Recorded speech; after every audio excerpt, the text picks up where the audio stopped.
Welcome. It's your boy Carcino here, man. Let's get into it. What could I say, man? I mean, when you want to talk about life after sports, most professional athletes, like 60%, lose everything. 80% go broke within 10 years. I'm like, what the hell? These numbers are crazy. And the NBA is just one place that has tried to stop this cycle by creating these camps for rookies to come in and try to teach them financial responsibility. People like Junior Bridgman helped put this in play so that they don't have to go through the same loopholes they did as professional athletes with no guidance, who's just have access to all these millions of dollars with no guide on how to keep it. That's what's been the main problem and why the world has seen professional athletes squander millions and millions of dollars, because it's not like they spend it all as the media try to make it out to present it. The majority of it is stolen from them because they don't know how to protect it. So they rather not have responsibility of their own money when this situation comes full stop.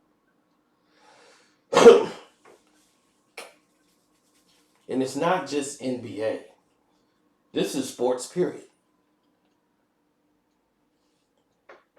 You don't have to even go professional.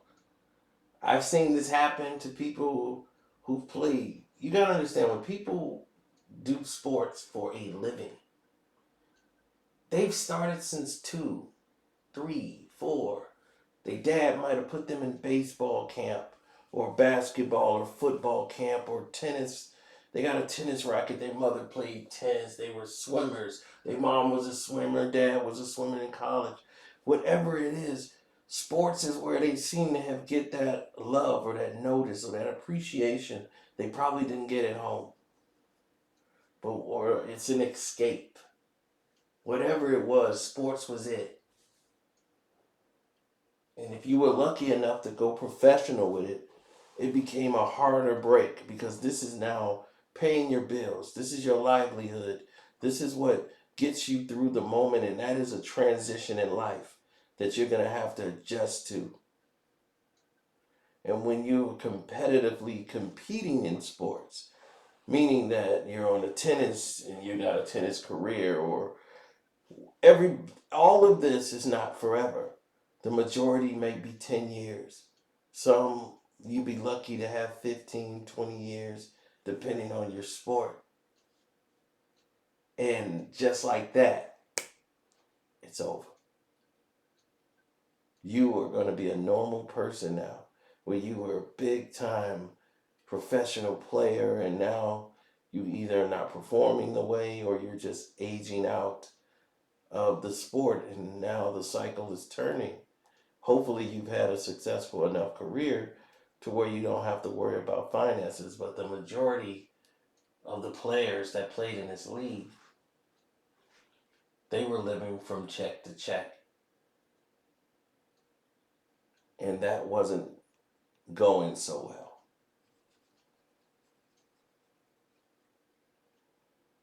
Now, as you get older, when you play in competitive sports, your body takes the wear and tear of these sports. Whether it's rehab, whether it's, just age, your body gets older. You're going to have more aches and pains. It takes longer to refuel and get yourself getting up from these hits. Your knees just waking up in the morning hurt. There's a lot of these different things come to the forefront. And it's like a period of a state of confusion for the athlete. Some are in denial. I've seen some athletes, when their career was over, like, no, no, no, I still got a shot. I'm gonna play in Italy, man. Yeah, man. Italy's been calling, and no one's called them, but they're so gotta have that next thing, and They don't know how to keep an income or do a job that would suffice the spending. So that panic is there because it's not just them now. They done bought mom a house. They bought dad a house. They bought the sister a house. And they're paying all of these bills. Now it never really dawned on them. Now he can't afford it or she can't afford to pay all of the bills anymore. Something has to change. And it becomes intense. Depression sets in. Um,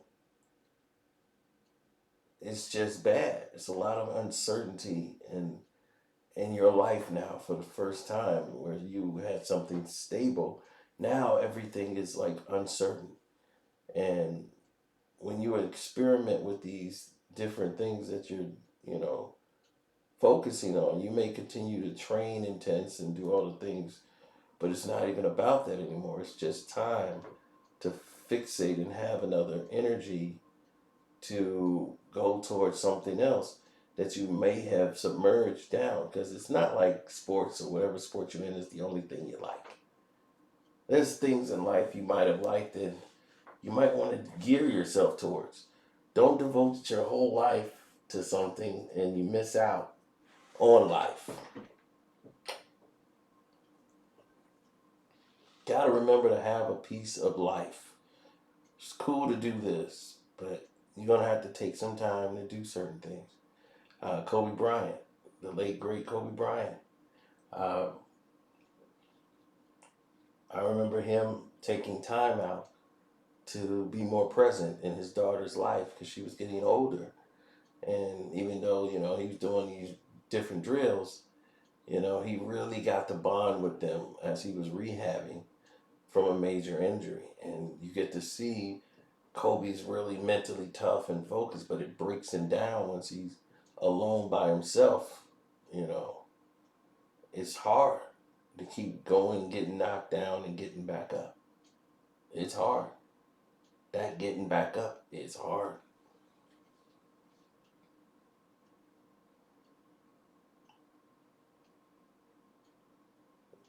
It could be the scream of the crowds. It's not just the money. It's the attention.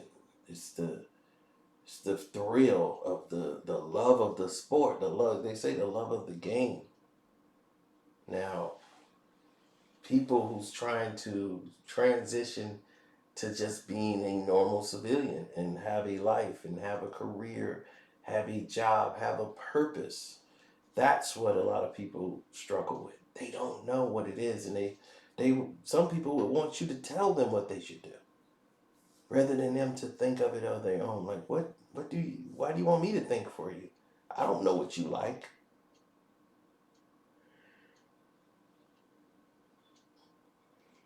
What is it that you want to do? What did you think about? What gets you motivated besides the sport? What is it that you know, would appreciate?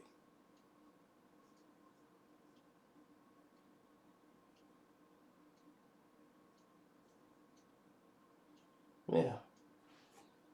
That's why I try to be different and try to open the minds to the athletes to ideas that's not usually promoted to them, that they could actually have control of their own destiny. And it kind of hurts when your friends and teammates are still playing the sport, and you're out and not playing anymore. That's another thing where it's always good to be around other people so that you don't slip deep into depression. When you're by yourself going through this, it brings the depression on even stronger. So try to be around people and try to communicate with them and don't be ashamed. You've done nothing wrong. This is a natural cycle of life. The sport will long outlive everybody. You know, the game will still be going on when I'm long gone.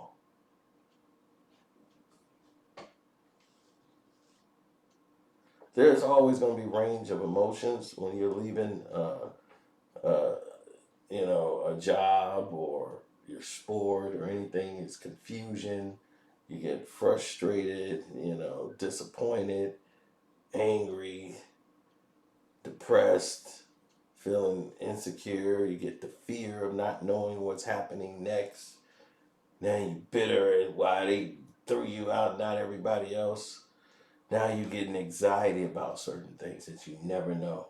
The uncertainty is starting to wail on you and just wear you down. That's what you don't want. That's what you want to avoid. It's always good to have clear goals. You knew what you had to do to achieve those goals, right? Use those goals in the same mental focus you use to focus on being whatever great athlete you were. Use that same energy and just change your focus to something else. Kobe changed his focus to his other passions, which was film and books. And he got an Oscar within a year. Writing stories, talking in story. He's so intelligent. Just using him for example, there was other players who were very knowledgeable and had their own outside life more than what you see from just being a player or athlete. And it's difficult.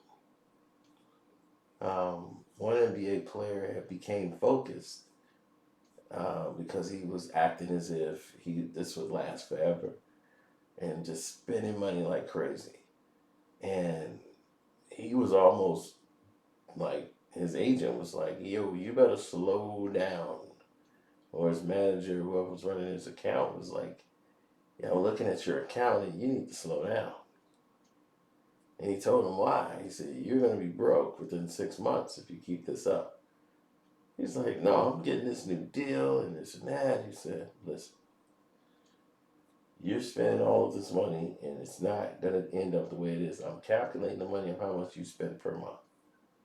And he's like, no, I'm just telling you, I have to get all that right now because this is my place, this new house. I want to make sure I got all the furniture in it. I want to make sure it's all decked out and it's going to look right. This whole place is going to look right. I'm going to set this thing off. And he saw another professional athlete who had a child and was loading her kid up in the car. She's grocery shopping because she's getting ready to cook. She's going to cook for her child. Drop the child off after she spent all the time with her child preparing a meal and cooking a meal that she's not going to be around to even see her daughter eat.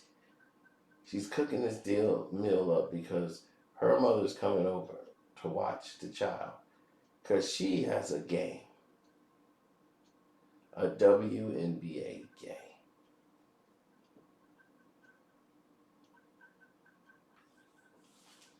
Now, once this player saw that, he decided to change his whole life. He said, oh my God, he couldn't believe how ignorant he was being with his money and said, I need to change what I'm doing.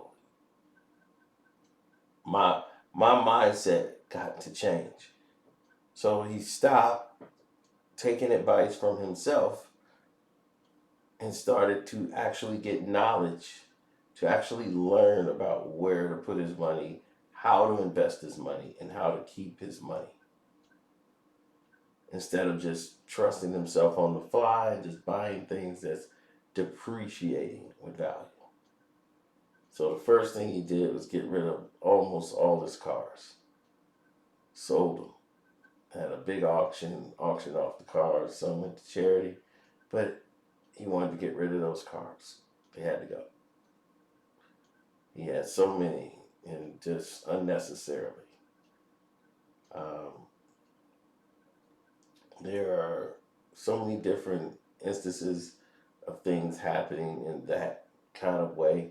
But that was very moving to see that this woman in the WNBA had time to, take her kid to the grocery store get some items, go home and cook, get everything prepared for her mom to come over and watch the kid. Because mom's got to go play basketball on TV. Mom's going to be on TV playing basketball. Then she comes home, she starts it all over again in the morning. Just her and a little girl. Um,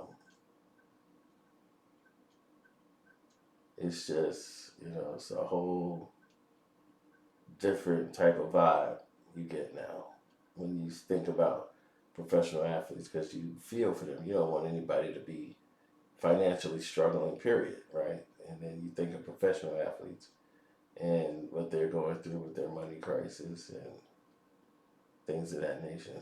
But yeah, it's a bit of a problem for some. But I wish them all the best. Kwame Brown Bus Life, he already had found his passion and being a realtor and being in the position that he's in. Um,